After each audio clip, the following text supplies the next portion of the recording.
One piece of tech that's really taken off in recent times is the car camera, also known as a dash cam or a car DVR. So, first off, let's talk about what a car camera is. A car camera or dash cam is designed to fit inside your car and take video of every journey that you do, so that in the event of an incident you've got evidence as to what happened. Think of it as a very similar thing to an aircraft flight recorder, a black box that you get in a plane that again records every journey and is only used in the event of an incident. Now of course the incident in your car hopefully will be a lot less serious than one in a plane, but what it would demonstrate is who was at fault in the event of an accident. Let me give you a little bit of an explanation as to how that might occur. Imagine you were at a junction on a hill. You were waiting to set off. The car in front of you, instead of going forwards, reverses back and hits the front of your car. You get out and the person says that you drove into them. They didn't reverse into you. Now how are you going to prove that? There's no one else around. The only way you're going to do it is with video evidence, because in the event of an accident like that, the blame always goes on the person that hits the rear of the person in front, i.e. you. But if you had video evidence, you could give that to your insurance company and hopefully, if they were able to do anything with it, they'd be able to prove that you weren't at fault, the other driver was. You'd keep your no claims bonus and your insurance premiums wouldn't skyrocket.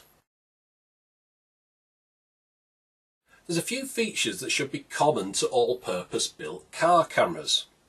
The first one is automatic start and stop. Now car cameras will be powered by your 12-volt power adapter. There are some that wire into the wiring in the car, but generally they'll plug into the 12-volt or lighter socket power supply in your car. Now what the camera will do is every time your engine starts, your 12-volt power supply receives power. The camera recognises that and starts recording immediately. And then when you turn the engine off, the power gets disconnected to the 12-volt power supply and the camera stops recording. Now the second feature that every car camera will have is very much like a security camera in a bank or a shop. It loops the video round. So you don't have to keep changing the memory card in it, or in the case of one of these bank videos, changing the videotape. What you would actually be doing is rewriting over the memory card that's in the camera. Now the way it does this, the camera will record video in segments. You can usually select this in the menu, but imagine it records 3-minute segments. So you've got a memory card that will hold, say, 5 hours worth of video. As soon as you start driving the car, it automatically starts recording and records a 3-minute segment, then another 3-minute segment, then another one. It just fills up the card with 3-minute segments. You don't have to start and stop any of this. It just keeps filling it up until the card is full. And then when the card's full, it deletes the oldest 3-minute segment and it just carries on like that. So what you're going to have, say on a card that will hold 5 hours of video, you'll have 5 hours of the most recent video, and it just keeps moving along so that you've always got the last 5 hours but nothing more. Now let's talk about some common additional features that you get with certain car cameras. The first one is the G sensor. Now this is quite common nowadays. The idea of a G sensor is that it's a shock sensor. It will notice if the camera accelerates quickly, decelerates quickly, is hit from either side, top or bottom. It's a shock sensor. Now the idea with this is, in most cameras you can adjust the sensitivity of this up and down.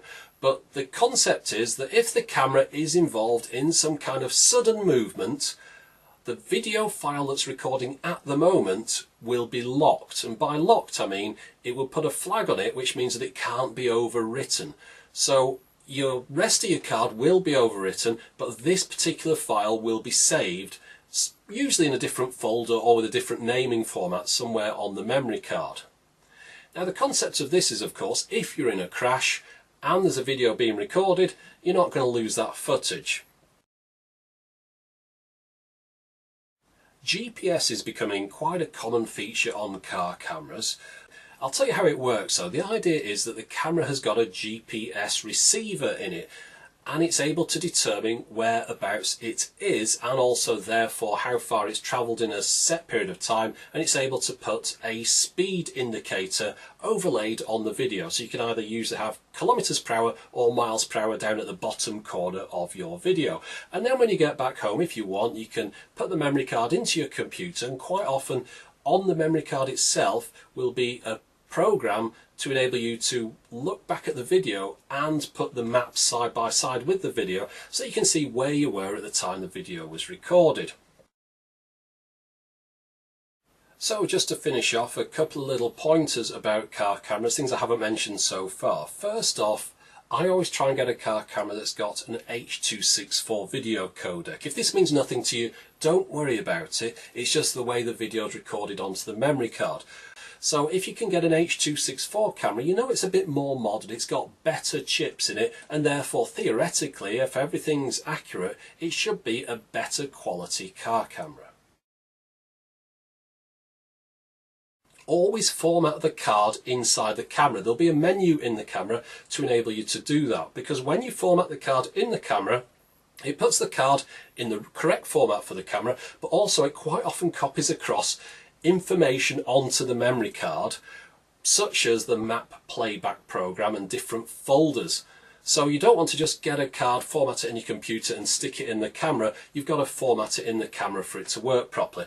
And while I'm talking about cards, just go and get yourself a Class 10 32GB card, or maybe 16GB, but don't get any other stupid low rate crappy card.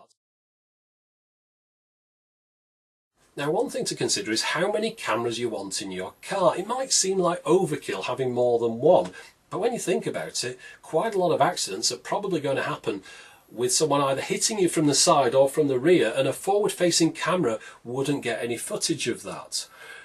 Now, there are a couple of ways that you can get multiple camera setups, primarily for consumer use. The maximum number of cameras I've seen on a unit that most people could buy is 2. Now, obviously, you've got the forward-facing camera that's facing out of the windscreen, but the rear one, there's a couple of different ways that that can be done.